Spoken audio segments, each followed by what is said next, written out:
Olá, eu estou aqui com a minha cultura de kefir de água. Essa cultura que anteriormente eu já mostrei nos vídeos, ela estava esfarelando. Daí eu havia separado os grãos e começado a fermentar num volume pequeno. E eu notei que eles se multiplicaram um pouco e a fermentação agora está bem intensa.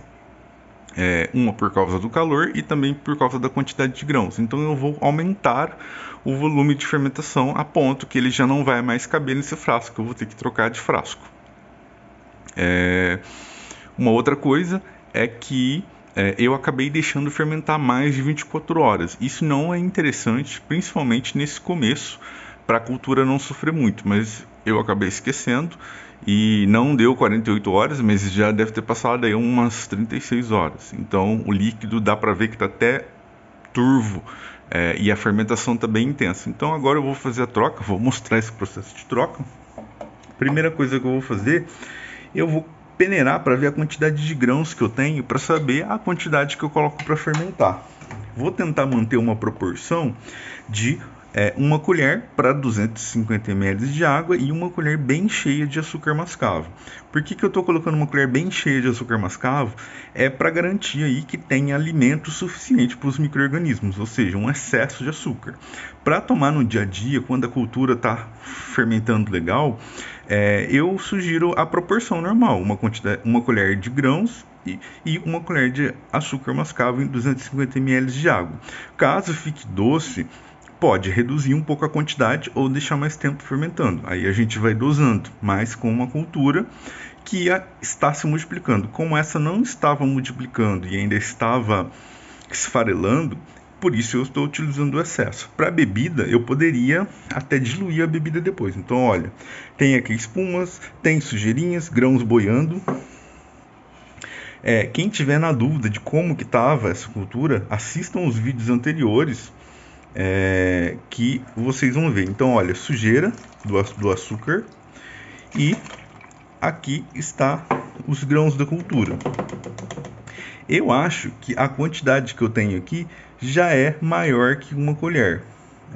Já é de quase 1 colher de sopa. Então, agora eu posso aí aumentar o volume de fermentação. Note essas sujeiras. Hoje eu não vou separar essas sujeiras. Na próxima fermentação eu vou tentar separar um pouco, pois eu não quero jogar fora esse açúcar mascavo que eu tenho. Então hoje eu ainda vou tentar transferir os grãos. Eu vou ver se eu consigo mostrar aqui mais perto. Vou tentar transferir os grãos sem levar sujeira, mas eu poderia sim deixar os grãos um pouquinho de molho em água para poder remover essas sujeirinhas. Esse açúcar que eu estou utilizando, ele não é muito escuro, então isso ajuda um pouco. Eu poderia fazer uma mistura de açúcar, confiando na qualidade desses açúcares. Eu poderia fazer uma mistura de demerara, que é um açúcar mais limpo, e o açúcar mascavo. Mas aqui eu estou utilizando ele puro já para poder acabar com ele rápido e depois comprar outro, experimentar uma outra marca, ver o que dá para ser feito. Então eu estou aqui com um becker, um copo medidor. Vou pegar ali 250 ml de água. Eu estou utilizando a água do filtro de barro. A água também é bem interessante vocês testarem, ver o que pode ser melhor para cada cultura. Eu já ouvi informações de pessoas que utilizam água mineral, pessoas que utilizam água de poço. Eu utilizo aqui a água do filtro de barro, que é uma água que vem que é uma água tratada, então ela vai ter um pouco de flúor. Eu já vi pessoas que utilizam água de torneira, só simplesmente ferve a água de torneira e depois utiliza. Então a gente tem aí algumas opções de água a ser utilizada. No meu caso, eu ainda adiciono o carbonato de cálcio para trazer dureza para a água, para corrigir a dureza da água. Aqui hoje eu não vou utilizar.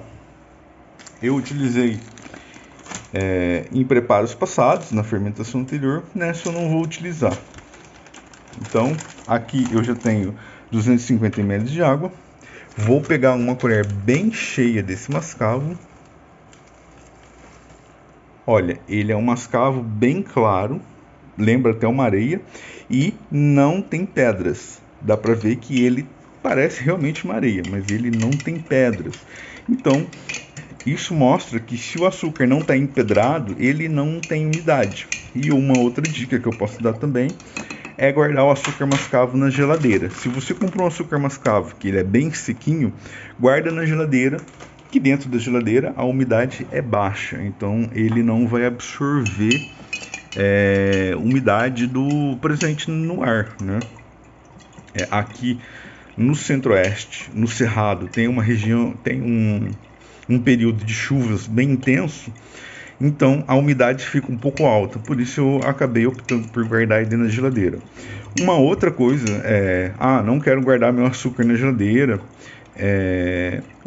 ou observei que comprei um açúcar que tem umidade, aí é interessante sim escaldar esse açúcar antes de dissolver ele.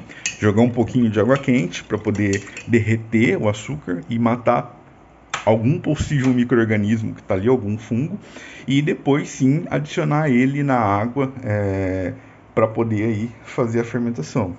Então, aqui já está o frasco maior, já dissolvi o açúcar. Vou vir aqui agora com os grãos. Eu vou tentar pegar aqui, pior que o tamanho dos grãos não está muito favorável para poder separar. Então eu vou pegar aqui, olha como que a cultura tá. Ela tá com um aspecto levemente amarelo, alguns grãos estão translúcidos, outros não tanto. Porque é o começo ainda, agora nesse volume de 250 ml que a fermentação vai começar a dar uma estabilizada. Então vou passar para cá e um pouquinho da sujeira vai acabar ficando na peneira, mas um pouco eu vou acabar levando ali pro potinho de fermentação. E agora eu vou tampar. Nesse pote eu tenho uma tampa adaptada com o airlock, que permite a saída do ar. Eu vou utilizar essa tampa, mas eu poderia simplesmente deixar desrosqueado ou mesmo usar um paninho, um Perflex amarrado aqui em cima ou um papel de filtro bem amarrado aqui em cima. Eu acho mais prático dessa forma adaptada que eu fiz. E agora é deixar aí 24 horas, olha, já tem até um grão boiando aqui, que provavelmente ele estava com ar dentro do grão, e conforme ele vai fermentando e vai se multiplicando, ele também se fragmenta. E agora é deixar aí 24 horas fermentando e amanhã eu já faço uma outra troca. Mas essa cultura aos poucos está se recuperando. Eu pretendo chegar até um volume de 2 litros com ela para poder falar que essa cultura está recuperada, não está desmanchando. Eu preciso que ele se multiplique mais para poder ainda ver. Eu não posso falar que essa cultura está 100%. Então, por isso eu nem faço doações no momento, porque eu acho muito chato doar. Por exemplo, eu pegar uma amostra dessa cultura que não está legal, dou para outra pessoa e outra pessoa vai ficar passando dificuldade com essa cultura. Então, por isso eu nem estou fazendo doações, eu estou reestabelecendo aí a minha cultura de kefir de água.